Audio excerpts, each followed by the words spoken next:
Mesdames, Messieurs, bonjour et bienvenue dans cette édition. La célébration des 125 ans de l'évangélisation en Côte d'Ivoire a été célébrée sur toutes les paroisses.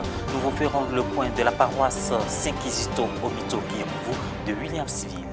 Ce dimanche 17 janvier 2021, deuxième dimanche du temps ordinaire, année B, la paroisse Saint-Kizito au Mito-Guirvou de Williamsville a célébré le jubilé des 125 ans de l'évangélisation en Côte d'Ivoire. 125 ans que Jésus a visité la Côte d'Ivoire et que l'évangélisation est entrée dans notre pays.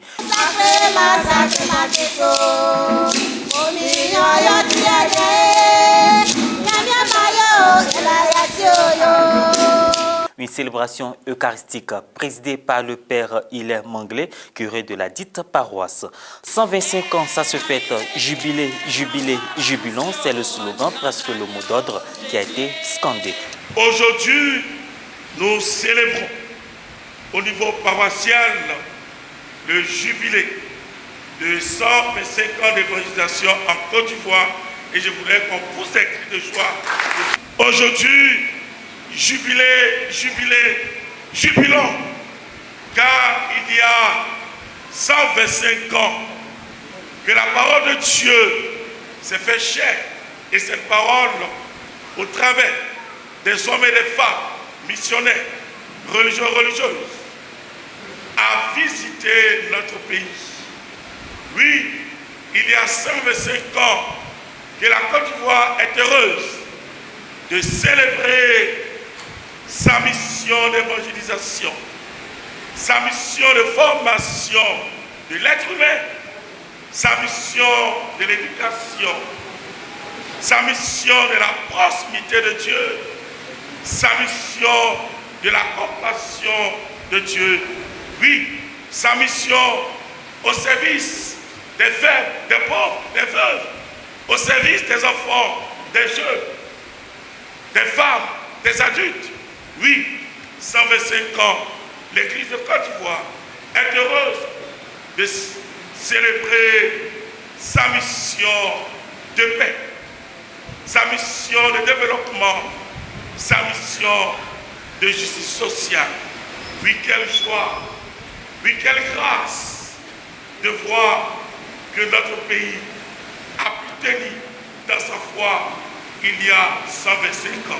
Oui. Un hommage a été rendu aux missionnaires et aux braves citoyens, laïcs, évêques, prêtres qui ont travaillé pour maintenir cette flamme de l'évangélisation. À tous ces missionnaires, et de la première, deuxième, troisième, même cinquième, septième génération, oui, qui ont tout laissé dans leur pays et qui sont venus ici en Côte d'Ivoire et qui ont donné de leur vie pour que la transmission de la foi, de la parole de Dieu soit maintenue jusqu'aujourd'hui.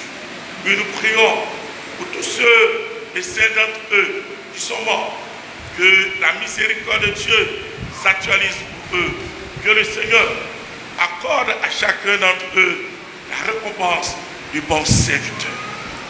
Et dans un deuxième temps, nous pensons aussi à tous ces braves, oui, ces braves citoyens ivoiriens, laïcs, prêtres, évêques, qui ont travaillé pour maintenir cette foi.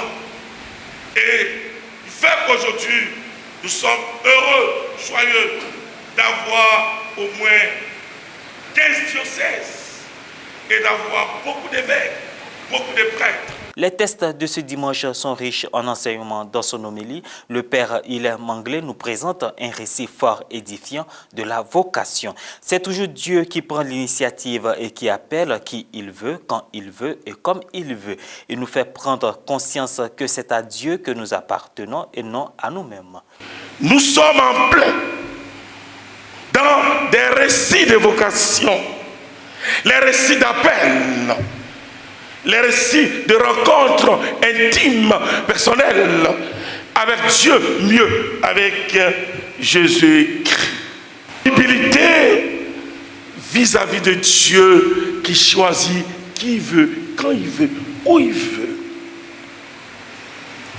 Une pauvreté intérieur pour accueillir la parole de Dieu qui se met en mouvement jusqu'à moi. Qu'être attentif de la proximité de Dieu. Oui, Dieu vient à l'homme au travers les éléments et surtout des événements ordinaires de la vie de l'homme. Savoir lui, sa proximité paternelle à travers les murmures, oui, les silences de notre vie. Obéissance à la mission. Oui, lorsque la parole de Dieu me rejoint et que le choix de Dieu est posé sur ma pauvre personne, je dois me soumettre et laisser la volonté de Dieu s'actualiser en moi.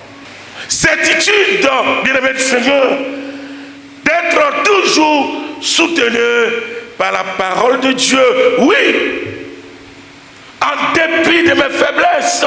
Et Saint Paul peut le dire en Philippiens 4, c'est lorsque je suis faible que je suis fort, parce que la parole de Dieu est là. Paroisse jubilaire, le Père Manglé a fait un lien avec le jubilé des 125 ans pour interpeller les fidèles chrétiens. Nous baptiser, nous devons libérer notre intérieur et dire, parle Seigneur, ton serviteur écoute. Me voici. Envoie-moi Seigneur à ta mission, car je suis prêt à faire ta volonté. Chrétiens de Saint-Kizito Omutu Kirivu, oui, l'église cinquantenaire. Donc vous voyez que dans cette fête de jubilé de 125 ans, notre paroisse a 50 ans. Donc nous aussi nous sommes des jubilés. Oui, chrétiens de Saint-Kizito, après 50 ans, qu'as-tu fait? Oui, qu'as-tu fait de ton baptême? Qu'as-tu fait de ta foi? Quelle est l'authenticité de ton témoignage? Et quel impact de la présence, oui, de ce jeune frêle, Omutu Kirivu, vivant, dynamique, fidèle, qui n'a pas peur et qui donne, oui, jeune qu'il est, qui a donné sa vie. Et nous, chrétiens, quel impact ce jeune a eu sur nous, dans la fidélité, l'authenticité de notre foi. La messe de clôture du jubilé des 125 ans de l'évangélisation en Côte d'Ivoire aura lieu le dimanche 24 janvier 2021 à la cathédrale Saint-Esprit de Grand-Bassam. Pour sa première assemblée plénière de l'année 2021, la conférence des évêques catholiques de Côte d'Ivoire, qui se réunit du 18 au 24 janvier dans le diocèse de Grand-Bassam, va axer ses réflexions autour de l'éducation en Côte d'Ivoire au service du développement humain intégral. Au cours de la messe d'ouverture de cette assemblée plénière, les évêques ivoiriens présenteront l'Académie catholique de Côte d'Ivoire, constituée de clercs et de laïcs dont le rôle est la réflexion et la production intellectuelle attachée à la foi catholique. À l'annonce du projet de création de cette structure, la conférence épiscopale avait identifié 13 disciplines. Les statuts de l'Académie catholique de Côte d'Ivoire prévoient 45 membres et 4 commissions, notamment les commissions sciences exactes, sciences sociales et humaines, sciences ecclésiastiques, lettres, arts et culture. Pour la 117e assemblée plénière des évêques catholiques de Côte d'Ivoire, les dossiers soumis à la réflexion des évêques permettront d'échanger en outre sur la vie de l'Église et celle du pays afin de dégager des perspectives. Ainsi prend fin cette édition. Merci de nous avoir suivis. Merci de rester sur Ecclesia TV.